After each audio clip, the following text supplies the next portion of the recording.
Quand le calme revient, Amara sort de sa cachette, tremblante. Elle trouve son père étendu sur le sol. Ses yeux sont fermés, son souffle absent. Pour la première fois, elle est confrontée à une réalité qu'aucun luxe ne peut masquer, la fragilité de la vie. Les événements qui suivent se déroulent rapidement. La police arrive, mais il est déjà trop tard. La famille Obiora est ruinée, et les ennemis de son père, nombreux dans le monde des affaires, commencent à la traquer. Amara devient une proie facile. Une tante éloignée, venant d'un petit village en dehors de Lagos, décide de l'aider.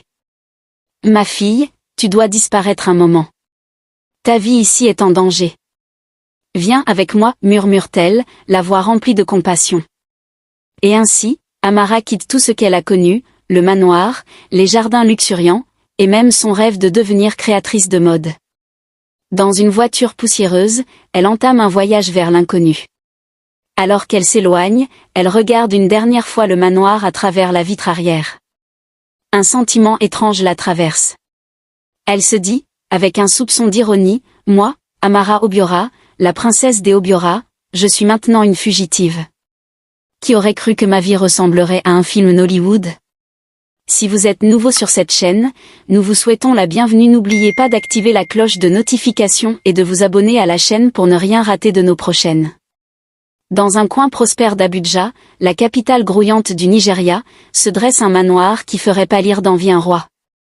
Les murs sont d'un blanc éclatant, ornés de détails dorés qui scintillent sous le soleil comme pour dire au monde, ici vit l'opulence. Un jardin à perte de vue entoure la demeure, regorgeant de fleurs exotiques et de fontaines chantantes. Les oiseaux eux-mêmes semblent chanter plus fort ici, comme s'ils savaient qu'ils divertissent une famille fortunée.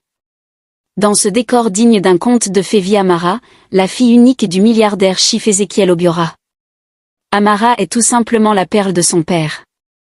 Une jeune femme de 23 ans, avec une peau douce comme du velours de karité, de grands yeux scintillants et une chevelure abondante toujours parfaitement coiffée par son styliste personnel. Si beauté était une monnaie, Amara en serait la banque centrale.